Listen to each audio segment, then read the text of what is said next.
Voices. We are from Family Voices National, and and as a national organization, as you know, we have a national network.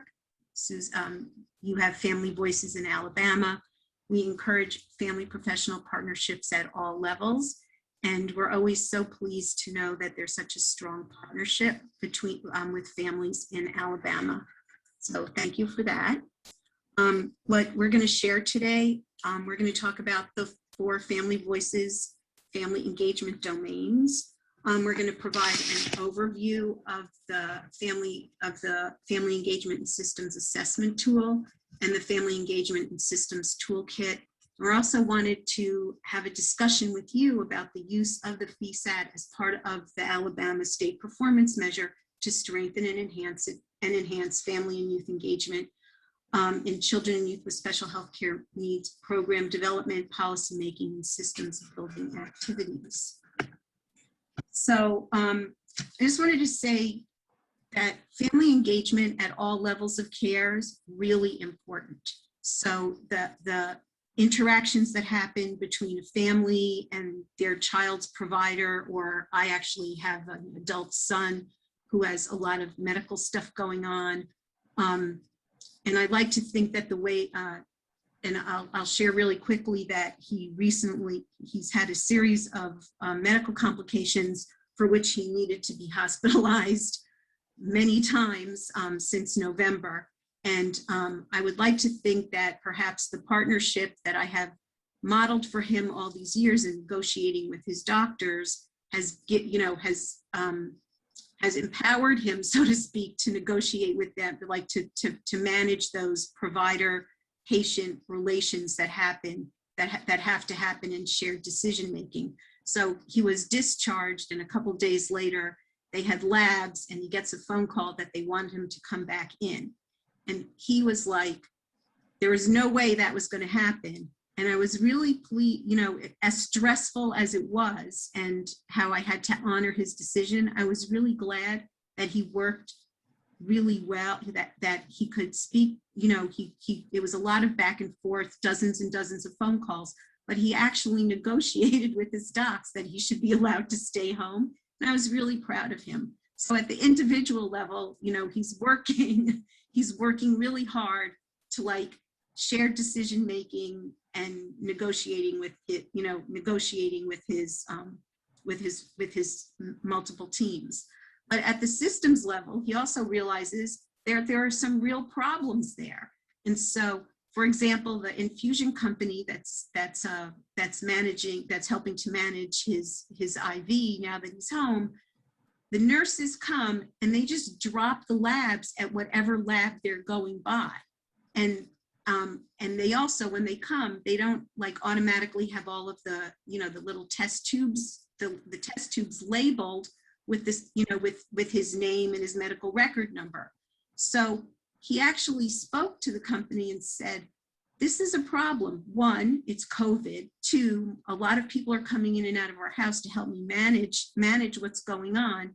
And 3, it's taking extra time for them to sit and handwrite every label. And every time you write something out, that's another opportunity to introduce a mistake in a medical record number or a birth date. And he said, they've been dropping the labs at 4 or 5 different places. So I need a portal every single place. So he's like, there has to be a way to streamline it. And they're like, those are all really good points. Now, I'm not sure they're really going to do anything, but he's like, this has to be a win-win. It has to be a win because it will reduce medical errors if you can do the labels in advance. It will save everybody time so that your nurses aren't sitting in multiple people's homes writing things out by hand. And it will streamline the way information gets to the actual patients if we didn't have to have so many different portals and play a guessing game every single time. So he's working on figuring stuff out to make the system work for him individually. But I'm really proud that he's thinking bigger about making the system work, changes that can happen to make the system work for all patients who are receiving home infusion services. So that's why I think that systems level family engagement is so important. And it harkens back to, I always think about Surgeon General Koop in 1987 convened like a work group of families of children who have disabilities and was looking for recommendations about how to improve systems of care. And he recognized that, yes, systems of care, that families have to be involved like patient provider. Families should be involved, but families should also be involved in program development, implementation, evaluation, and in policy formulation. And so, you know, that happened in 1987. And a lot of times I wonder if we're there yet. And we're kind of not, but I'm always so excited to learn about, you know, programs, particularly Title V programs that are so committed to even if you're already doing it, to make it work even better. So thank you for that. So I also wanted to say that at the individual level of care, there are lots of tools, there are lots of satisfaction surveys. Family Voices has a family-centered care assessment tool. There are lots of ways to sort of assess the interactions at the individual level of care. But what we found is that there's a gap in how to assess how well families are engaged, how well our organizations supporting families with the information and other supports they need in order for them to truly participate in and contribute to the development of policies, practice, programs, services, QI initiatives, things like that. So we started with a literature review, a very comprehensive literature review. And based on that, we realized that there really was no way to assess family engagement in systems level initiatives. And based on that, we did a series of key informant interviews with family leaders, with public health professionals, other academics, people from private health insurance, people from commercial, like from MCOs, pediatricians, like the range of people that could talk about what it takes to really support families in systems level work. And then based on that, we wrote an issue brief. So we took all of the data from the comprehensive literature review, and also from the key informant interviews, and we did a qualitative analysis of that. And we found that everything that people told us, and they told us a lot, broke down into four main categories that we call the 4 domains of family engagement. And there's an issue brief about it. Whoops. And this is how we broke it down: commitment, transparency, representation, and impact. Sort of all of the stuff people told us fell into one of these 4 domains. So the other thing that I also wanted to say is, and we used what we learned to create the actual family engagement and systems assessment tool. But before we got there, we did a lot of cognitive testing. Like we just did individual one-on-one testing of people with the items, with the key items that we identified that were important, that fell into one or like each of the 4 domains.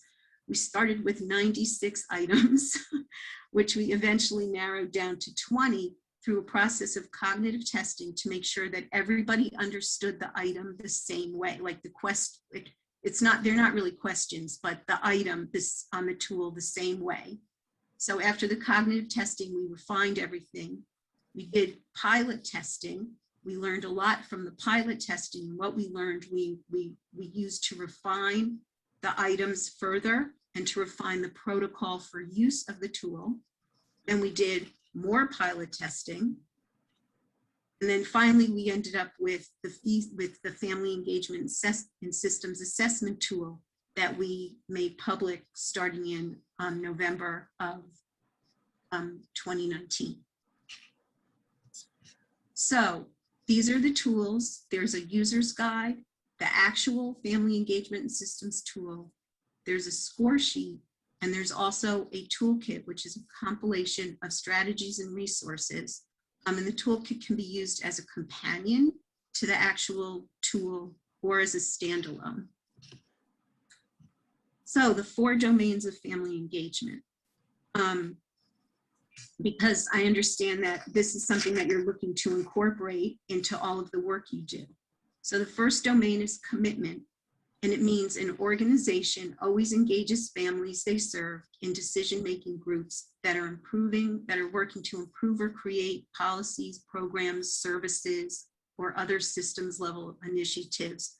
But basically, we're saying, are you working with the families you serve to understand their needs and to include them in improving your system of care? Because families have the most experience with those systems and they know what works and what doesn't work. So one of the key things for being committed to family engagement is to have a family engagement policy that requires family engagement in systems initiatives. It's important because it sets a standard. It's more than an expectation. It sets a standard that families need to have a role in creating or improving, in creating new policies or improving existing ones. And it also ensures that family policies are family-centered and equitable, because even the most well-meaning working group can sometimes make a policy without including families, not realizing that it's setting up that increased barriers to care rather than improving the system of care. So an example of that is in North Dakota, when they created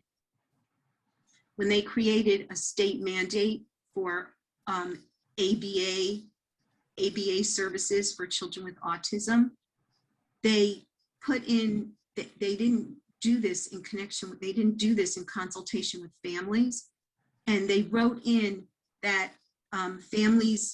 that there were very strict licensing requirements for who could provide the services, and that families would then have to sort of have the responsibility of carrying this over in their home. And so it never occurred to them that not all families are home when their children are receiving ABA services, or they're not in the setting where the child is receiving it. They don't have an opportunity to learn. Some of them are, a lot of families are working outside their homes, so that it actually set up a barrier to their child receiving the services rather than improving care. Hey, Beth, can I add a little bit about this domain, just from my experience in working with all the teams in the CoIIN and some other teams around this? You know, I think even just thinking of that great poll that Stacy ran initially, you know, you guys feel 70% of you feel like, I've done been doing this, like I get it. And that's often how people approach this part of the assessment. I believe in it, I really do. And I'm committed to it. But if you take a lot of time around the assessment of this and what it's really looking at and asking, like, do you have a written policy, an actual written policy? That's a whole different question. And as we begin to go into the other domains, Beth always slaps me down here because I want to move right into transparency and the importance of having that written policy, you know, for not only the families to know, okay, what am I coming to the table for, and which table and why, but it's also for all the other staff to understand, well, why are they coming? What, you know, I have this degree, I have that, you know, how do we all work together? So it really bleeds together, but it's one that nobody's questioning whether you're committed to the concept, but it helps to drill down to that. You know, I think all of us really know there's lots of models and lots of ideas, but how in the world do we implement? And I think this is one of the strongest domains that will lead us through how to implement it better, how to get to that richer. By 2025, you will have all this kind of stuff, or not all kind of stuff, but you know what I'm saying, with your state performance measure. Yeah. Thanks, Cara. So some of the other really important things that sort of demonstrates an organization's commitment is to have what we call a family engagement champion, which you certainly do, because it's so exciting to, you know, I will say in some organizations, it takes, if they're new to the concept or organizational staff are not that receptive to the fact that they have to include families as partners at decision-making tables, that it can be hard to sell it. So if you have someone, either a family leader champion or other staff member, to sort of champion that, it's a top-down model to say, even if you don't entirely buy into this, we are going to do it because it's a missed opportunity not to hear from the families that we're serving and how we can serve them better. That it's a missed opportunity, but also that hopefully it's somebody to help demonstrate the importance of really embracing the concept of engaging families. So, and also it's important to compensate family partners. One, if everybody else is at the table, if everyone else at the table is getting paid, families should get paid too. And it also recognizes the value of families sharing their time, their experience, and their expertise. And having a way to reimburse families for their time is also an equity issue, as many families can't take time away from work and family. So I was working, a group in Massachusetts used the tool to sort of plan a family engagement initiative, and they assessed what they were already doing, and they actually had engaged, they had engaged, it was a state agency. I mean, they had actually engaged a lot of family partners, but when they looked around the table, they engaged families partners who are working at places like the Parent Training and Information Center, or for their parent program, or for their family-to-family health information center in that state. And these were all family leaders who were paid, like what they were doing was part of their job and they were paid. And when they looked around the table, they realized that they were all like white, middle class, or as the woman likes to say, it was a table full of white, middle class, heteronormal women. And they said, wow, like it really, they took a step back and they were like, wow, we are going about this. Like we have important family members at the table, but we're not hearing from the people that may be like, suffering's not really the right word, but who may be experiencing problems with the system that we are not hearing from. Families who are more diverse, families, that represented more of the geography of, that were more representative of the population served by the state agency. And they retooled what they were doing to make sure that they could be more inclusive of all families, and not just the families who were in a position to be paid for doing that work anyway. Oh, and so if you want to know more, and Susan, did you get these? I emailed you these. I did, and I think Stacy. So if you want to know more, Cara and I made you presents. So that if you want like something a little more concise that links you to places where you can learn more, we made you an infographic for this domain.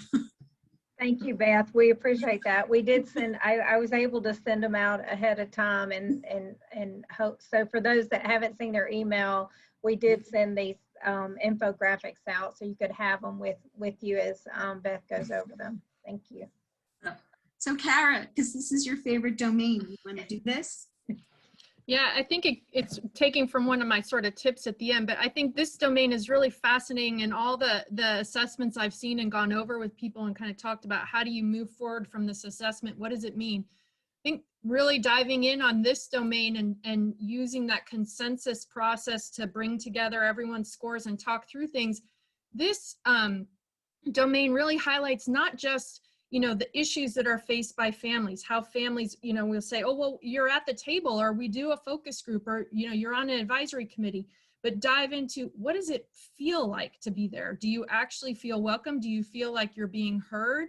And I believe there is a specific questioning, around being heard. And not only are families, in the consensus process saying, no, I'm there, but I don't really feel heard, but there's other staff that are feeling that way. And it just can lead to this much more robust, in a time when we're looking at equity issues for so many people, it really can bring together families, family leaders, professionals, providers, and everyone to say, you know, what is working in the system and isn't. You know, when people are at the table and don't feel like they're heard, and it's not just families that are feeling that way, you know, how can we look at things a little bit more? So that's my little spiel on it. Beth, do you want me to keep going on the slide? Yeah. Sure, feel free. Yeah. So, you know, this one is really kind of, you know, not just looking at those issues that are faced by families, as I said, but by the providers as well. And really figuring out, you know, how can we, what does it mean when you're not feeling heard, or what can we do to make you feel heard, or how can we be more robust in the activities and make sure you understand what you need to be at the table and what you need to function at the table. So, you know, what kinds of trainings are needed to be able to join, what kinds of materials, you know, are the materials that we are producing making sense, or could we make them together? Are the surveys making sense? What kind of co-creation can we do and really make sure that we are reaching the families in general and the families who are at the table? And, you know, one of my favorite parts of, as I said, in that commitment domain is that a statement of family engagement. And then that really ties into the whole issue of job descriptions. I'm sure you guys all know what your job description is and have a very lengthy 5-page one. But a lot of times, you know, those sort of 5-page job descriptions are asked of families, but they're not really sure what their job description is. So it's really helpful to figure out, even if they're very simple, we're just asking you to come for this focus group. It's really important, as you guys I'm sure know, to be really clear about what that is. And the more clear we are for job descriptions, it's more likely families are to come to the table, but also that the staff are able to figure out, okay, what exactly are we asking from them? And then everybody comes together as that, you know, almighty team and works on moving things forward. And Beth and another one of our staff members, Elisa Ware, worked with the CSSP project to create a report this year that was called, you know, moving family engagement beyond the checkbox. I think that a lot of us know and see, you know, that it is sometimes tokenism, as Beth sort of referred to in that Massachusetts project. And how do we move beyond that? How do we move in the next domain to get robust representation and make sure that more voices and people and colors and experiences are at the table? And so that's just another way of like something really tangible, like a you know, policy commitment, a job description, makes everything clear, and then everyone can talk through, well, what do we expect? Well, is this enough? Will this get us where we want? And just move things forward. And the other thing with this this domain that's really important is making sure that there's mentors for families. You know, if we're trying to get more voices for families, as Beth was just describing with Massachusetts, you know, Beth and I, for example, coming to a table are very seasoned family leaders, you know, who can go at any table and, you know, go toe to toe with somebody who says no, or we can partner and we know how to make people work. We can lead, we can do things. And some people have never been at a table. So making sure that people have those to explain, you know, and so we're not solo at a table, but also, you know, that there's value of that commitment or the policy statement written and job descriptions and everything to help families prepare and understand, especially if you're, you know, wanting to recruit and have families of whose first language is not English. You're going to need to figure out, okay, we can write a job description, but does that translate, not just literal translation, but within a cultural context to what families need and what their expectations are? And how do you move sort of from that checkbox of, we've got it in English, we've got it in Spanish, we've got it in Somali, straight translation, but what does that mean for someone's life? And how do we mentor people to move forward? Beth, do you want to say anything else on that? I think I've beat that one with a dead horse, maybe. I'll also say that Elisa is very fond of saying who would accept a job without a job description, and that we also found out just from research that we did on another project for Family Voices, that families, particularly families who are diverse or medically underserved, are more, you know, they report that they get invited to a lot of meetings, but that they also say no a lot because they don't, because they they understand that they're just invited as a seat filler to fill a requirement or an expectation to have a family, to have a parent there, but without any roles or responsibilities, it's just not worth their time. And often the supports they need in order to participate, such as some reimbursement for any transport, in the days when people actually went to real meetings, like for any transportation costs, time away from any work that they may, other paid, their job that they might be doing, or even time away from family.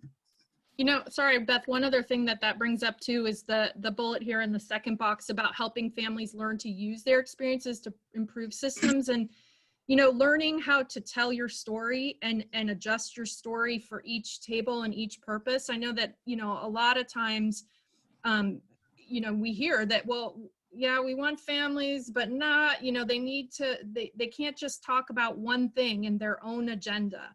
And that's true. And that takes some mentoring and some time, but, just within the context of these, that last domain and this one, then whoever's inviting and has the table needs to be really clear about what is needed. And that's also part of mentoring, learning to teach that, yes, you are very committed to family-centered care in the discharge process, but there's all these other things we're going to talk about. We're going to talk about a different process. And if you're clear on family engagement and what's expected and job description, it helps, mentor along and shift to that much broader perspective.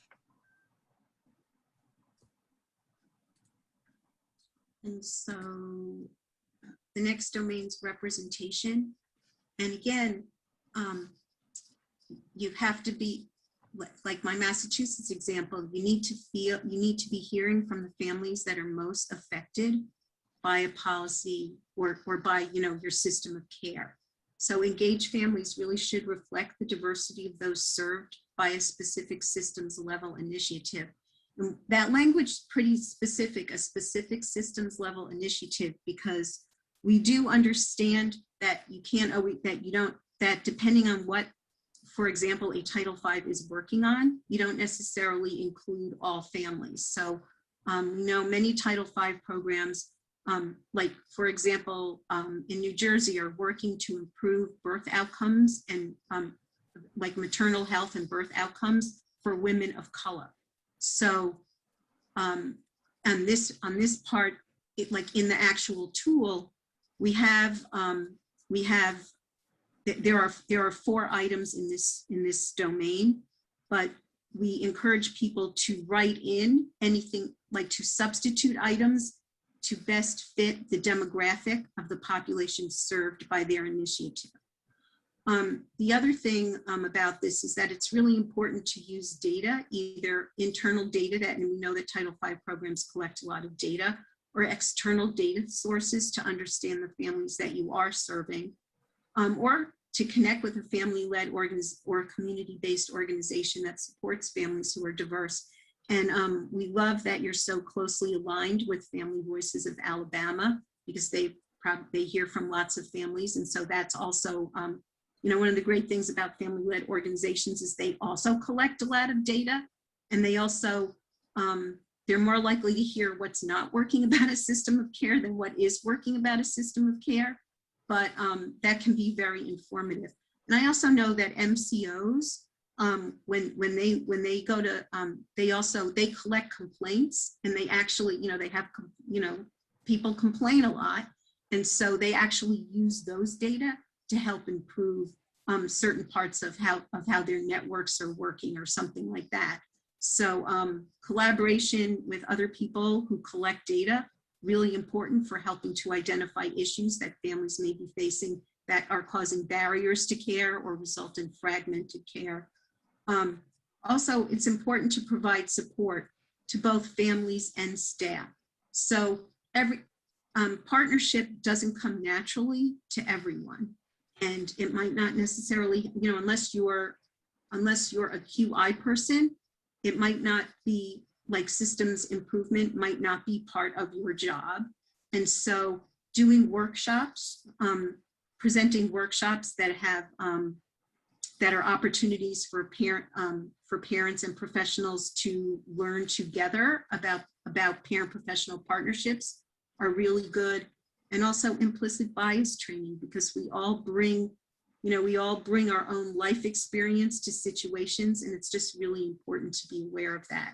And I also say that in the toolkit, there are some really nice exercises from the trainings, the skill building training, the family, the leadership trainings that Family Voices through its leadership and parent professional partnership offer, called Leading by Convening and Serving on Groups.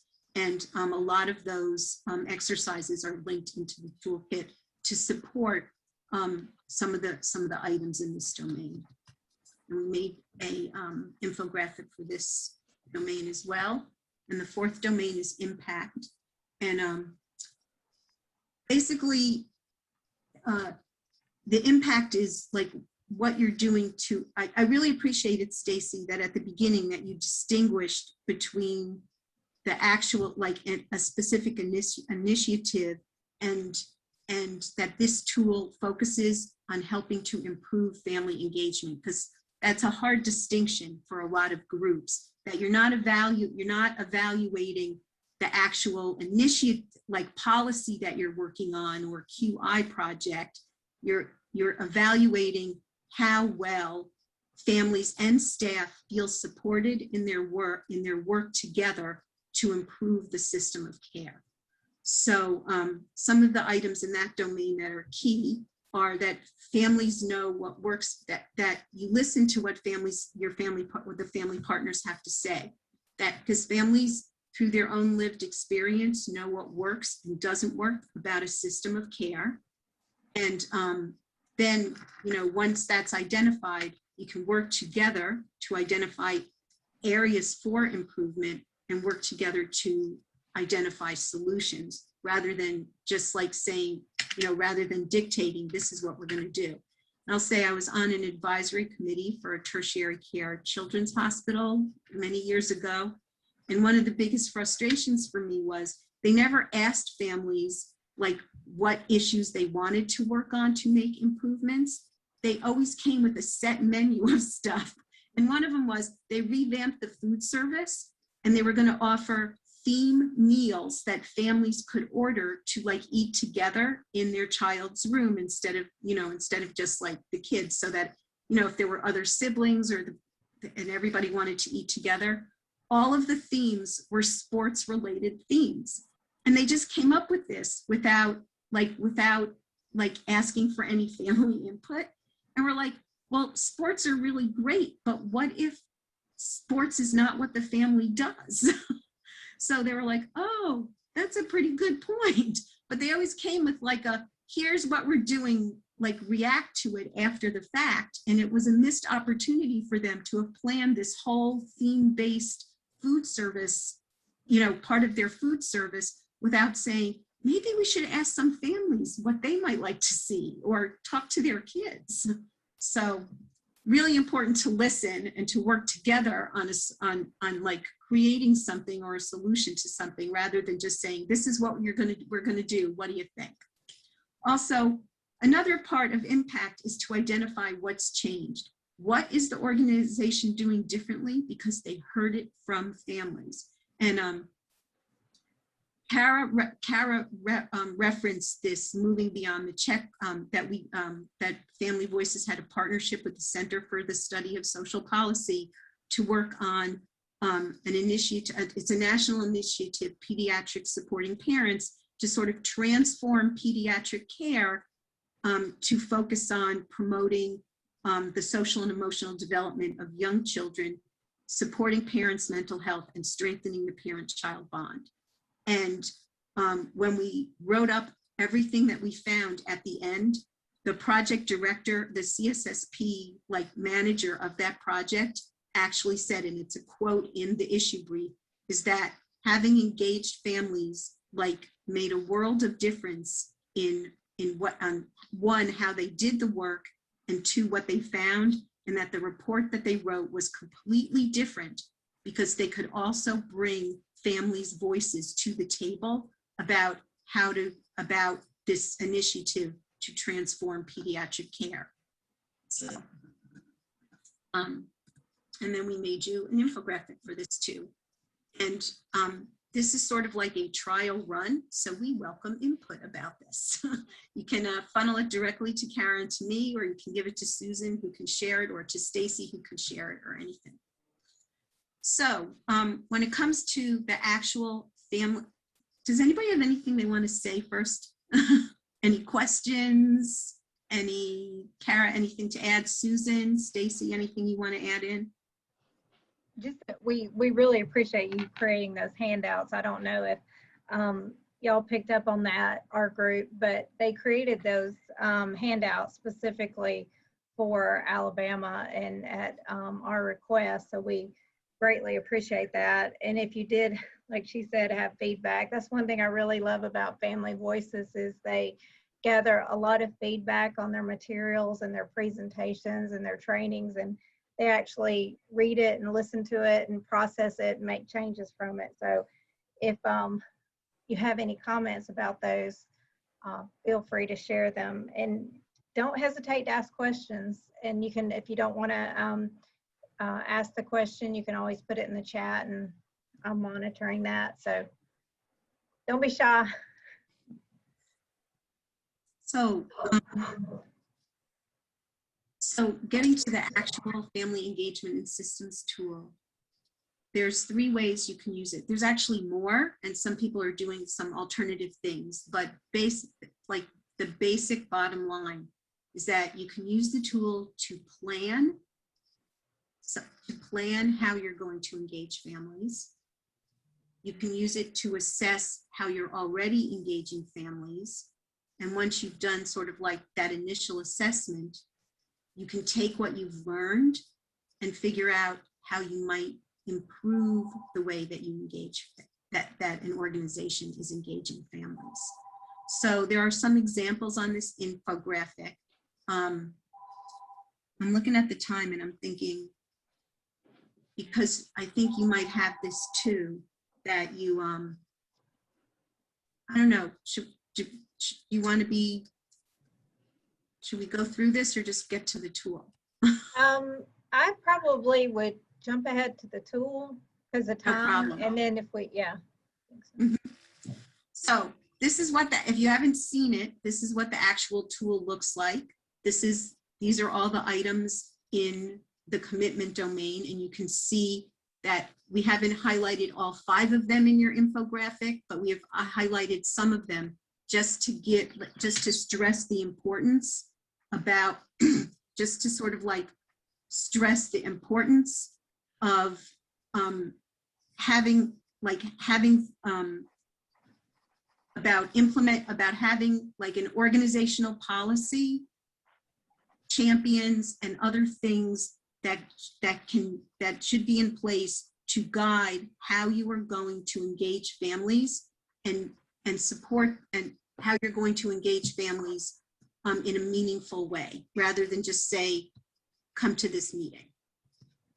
Transparency, again, talks about data, that these are the 5 items about how important it is to use data, how important it is for both staff and families to have a clear understanding of the initiative that they will be working on together, that everyone feels supported in their role, like having a mentor. Sometimes staff people also need mentors, can also benefit from having a mentor, and having this, having just the physical supports that you need, and also all of the information that you need in order to be prepared for meetings. And again, a mentor here really helps.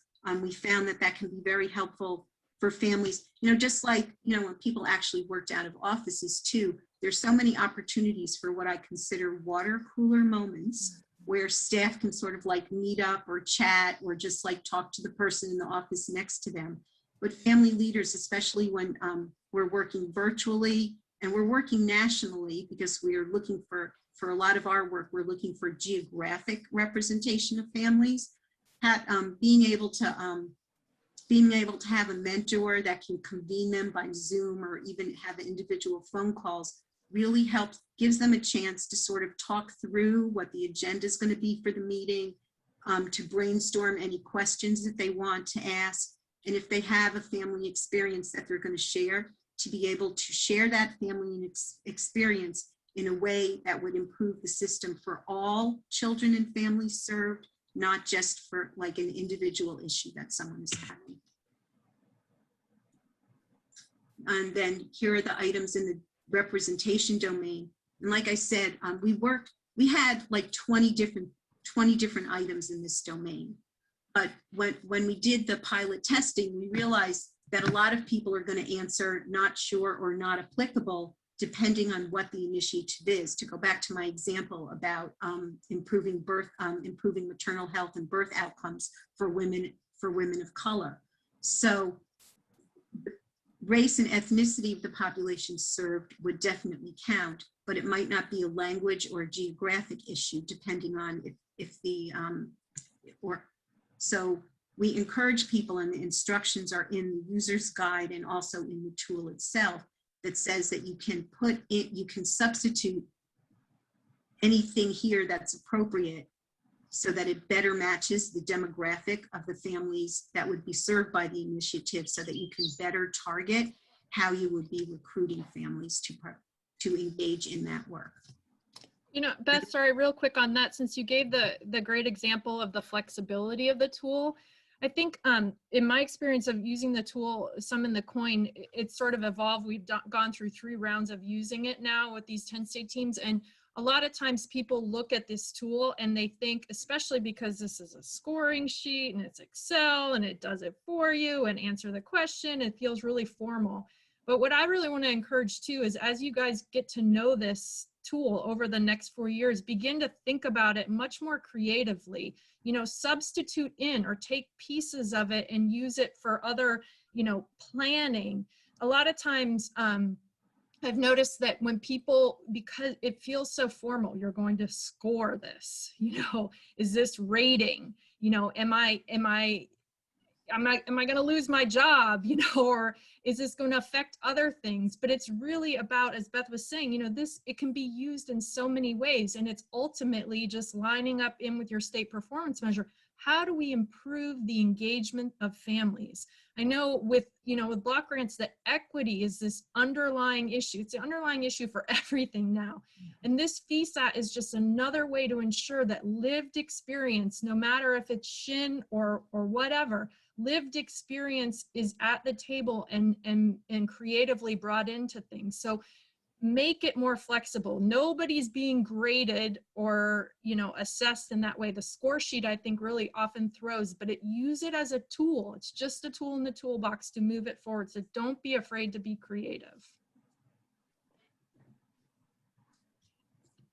Unless Kathy Caldwell says don't be creative, then do not be creative, please and thank you. If Susan says don't be creative, we won't be creative. No. I'm not saying anything. So as Cara just said, there is a score sheet. It's in Excel. You can download it from the website along with the other pieces of the tool. And it's set up so that as you put your scores in, it automatically calculates and gives you like a visual of places where you may be doing, you know, where families and staff feel very supported in their work, and where maybe there are some areas that you could use for improvement. So this is just a quick example of that. Which I love the score sheet and appreciate the score sheet because like you said, you put in the scores and it automatically shows you the percentages. And I like that you all put the graph up there for people to look at and say, okay, here's what's working and here's somewhere we can improve. I really like that. Yeah, no need to freak, no math involved. Don't worry for us non-mathletes. The other thing too is that you do not have to score all 4 domains. So that like if you've assessed something and you've chosen a domain for maybe improving, you can just rescore that domain. But also, as Cara will point out later, you don't necessarily have to consider the score either as the deciding factor for an area where you want to work, or a domain where you think that you can make some improvement. So when it comes to using your results, the score sheet makes it really easy to visually identify domains of strength where families and staff felt supported in their role and had all the information they needed to partner and participate, as well as identifying domains where you might want to improve and where staff and families could, identify that they need a little more, that they could use some more support in their partnership roles so that they can make a meaningful contribution.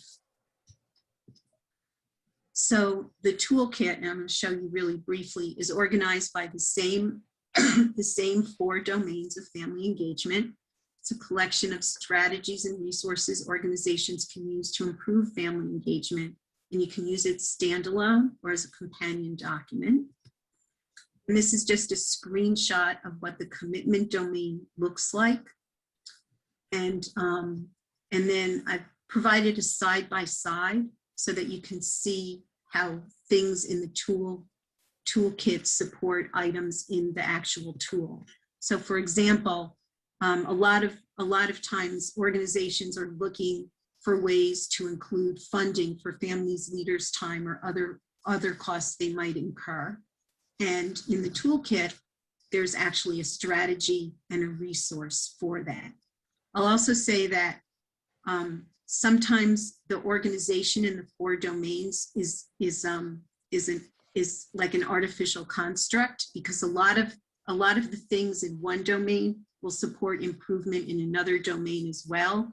But just to sort of make sure that we covered all of our bases by having strategies and resources for each of the items in the tool, we organized it into the 4 domains of family engagement.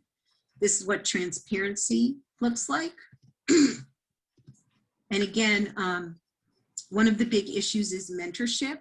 So families don't always feel like, sometimes, often feel that they could use the support of someone else to help them prepare, to help them learn how to use their personal experience to make systems level change. And there's some great resources in the roadmap for patient and family engagement in health and practice that and practice and research that has a lot of really good resources for how to make that happen. For example, partnering with a family-led organization to identify a staff person that can provide some mentorship. Same thing for representation.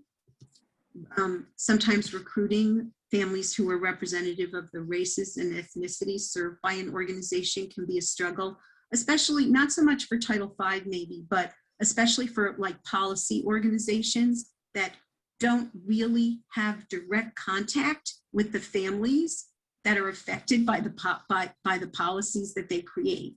So it can be really important. It can be really helpful to perhaps engage to work with community liaisons or cultural brokers to identify, to help recruit and orient families who may want to participate in the specific initiative. And then we have the impact domain. And sometimes it can be hard for it can be hard to engage family leaders in choosing goals for an initiative. And so I had referenced leading by convening and serving on groups, these 2 skill building trainings, workshops that Family Voices does through its leadership and parent professional partnership. And there are some really excellent exercises in there that even if you don't do the whole training, you can download. Just these are links just to those exercises, and you can use those to so that like everybody that will be participating, professional staff alongside family members can use that to come up, like to create to arrive at shared goals together in the work that they will do together. And then we've included what we call an overarching strategy, which is the importance of collaborating with a family-led or community-based organization to identify representative families. And And to your credit, you do that really well with your, I really admire and appreciate the relationship that you have with Family Voices of Alabama that can help you do that. And then in the back of the toolkit, I will say this is something that I did not really agree with, making a checklist of all of the items that are in the actual Family Engagement and Systems Assessment tool. Because then if there's a checklist, people are like, oh, there's just a checklist. Let's just check the boxes on the list. But the project officer felt very strongly about having a checkbox. And I have to admit that I ended up that I was wrong, that I was wrong to like be against it. Because the checklist has been a very effective tool for helping people plan a family engagement initiative. It's a nice way to assess what their organization may already be doing and what else they may want to do before they even get to the point of saying, okay, now let's get some families, because they will be well positioned to support them by like either having a line item in your budget, creating job descriptions, collaborating, like identifying either an internal person to be a mentor or collaborating with an outside partner to help mentor the families. So there is a checklist in the back of the toolkit. Cara? All right. So I thought I'd start actually with Susan. Susan dared me to say a little bit about myself and my family and my story. On the very first slide, in the middle, there was 3 photos. In the middle was my family. And I have 4 children, and my second child, Justice Hope, was born with multiple disabilities and a bunch of medical issues. And so she's the one that's really taught me. I was a practicing immigration lawyer at a nonprofit and then just shifted totally from immigration, a very broken system. And I was personally navigating, you know, a very broken healthcare system. And I was like, that's too many broken systems. So I just moved to healthcare and have been there since. And Justice, unfortunately, is no longer with us. She passed away 4 years ago this month. But she is still very much with me in the work that I do. And so today I was thinking about it, and I've thought about it very frequently in the FESAT and any of the sort of delivery of care systems change work that I do. Justice is pulmonologist who we met in the first week of the NICU. No, I'm gonna get all choked up, sorry. He was the man.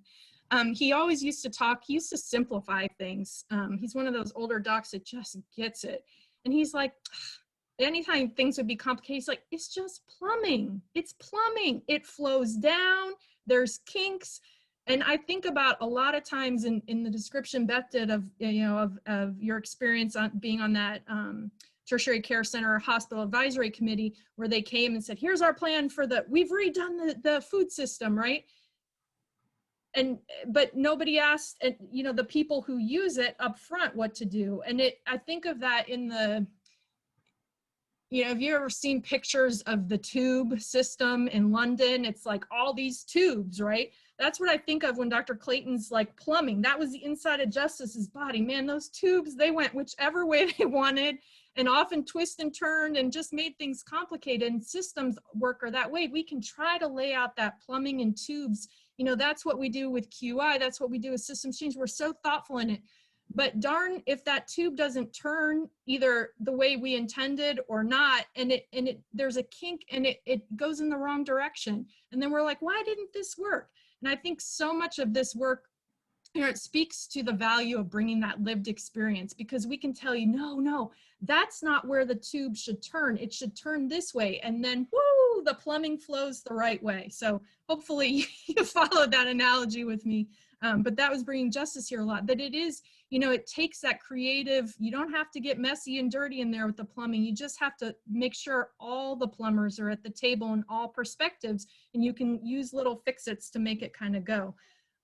But some of these tips that you'll see on here are learned really from a lot of the CoIIN work. And the one that I really wanted to point out a lot is that Beth was referencing that you don't necessarily have to work through all the domains. And that's something we've seen a lot. You know, you go through this process of, you know, it's not 52 hours that you have to spend using this FESAT tool. You can if you want. That's super duper and will be very productive, but it's not a massive time commitment. Probably one of the most important ones is people are doing their own assessing, but then you come to consensus, and that's where the real, you know, sausage making can occur and people can come together. And so, you know, leaning into that process, and often I see teams come out after and they're like, oh my gosh, you know, look at all of these scores. Where do we start? Like, we didn't get a 4 on every single one. How do we do this? And I think that we're seeing that people need a little more help getting from that assessment into an action plan. And so talking about upfront, what kind of action plan? You know, you may not know exactly what you need, but just being open to, we're going to need a plan. We're going to need how to move this forward, a way to move it forward. And, you know, you could decide up front, okay, we know we're probably going to get all kinds of scores, but we want to work on just one domain.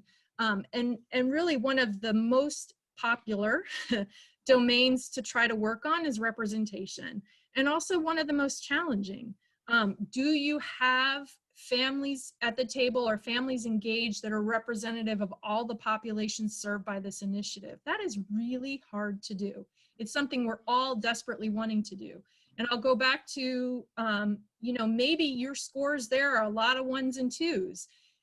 And a lot of people then action plan that domain, but action planning that domain and the ways to move forward of making sure you're bringing that Latino population to the table is not so much in, we really would like to have you at this table.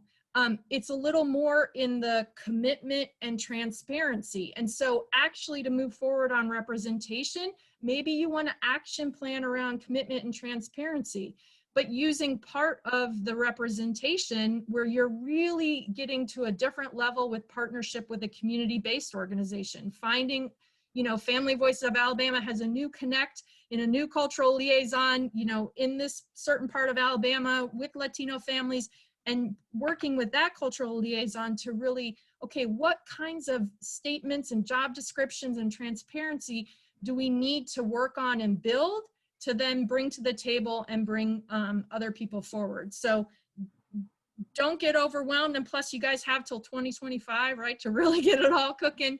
But you know, I guess to me that's also part of the creativity we saw right away in the CoIIN.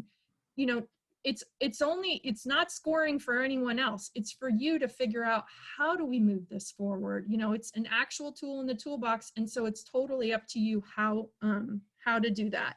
And the one last little thing I'd like to say is, you know, Beth, as she illustrates in those screenshots, really the toolkit links to each of those sort of scores and strategies so well. You know, and you could see even from the screenshot, sometimes in a certain strategy, there's maybe only one resource, but that's all you need, right? As you're moving forward an action plan, you just need one step forward on how do I write a family engagement policy that works for everyone. And so all you need is one sample, and then you can go from there. And I think I've seen that, you know, time is like one of the greatest commodities, and that's one of the biggest challenges for using the FESAT. And how do you take what you've assessed and implement it and find the time and space needed, you know, within all the other work that you're doing to make it all go forward. And so I don't think people always take advantage of that toolkit as much as they could to figure out, you know, as you're at consensus, or, you know, some people have their consensus and then they have a separate action planning meeting, like process what you've done in consensus, look at the notes, and then come to an action and sit there with the multiple screens or paper, if you're a paper person like me, and look across, well, what's in the toolkit for this? And that is just that one step you need. And then you can always email me, but I would email Beth Dworetzky for more resources. You need more steps on that strategy, Beth Dworetzky will find them for you. So I think that's all I want to say on tips. Are there any other ones there, Beth, that you want to really highlight? People can read a lot of what I put in there. No, I will say, I may have been on the back end of the development of all of the materials, but Cara actually has much more experience using them. because she's been such an excellent coach to the CMC CoIIN teams, and also some care coordination academy work and other places. So actual real life lived experience. That's all on you, Cara. Yeah. Well, you've got the expert there in Susan Colburn too. So. Yes. So, whoops. I didn't know if people had questions or anything they wanted to discuss. So there is time for that. But I also did want to just say, if you would like to download the materials, it is for free. We do ask for some information just because we track this for our funder. And that way, even though there are evaluation links built into the tool and the user's guide and a link in the toolkit, I will hunt you down. No, I will.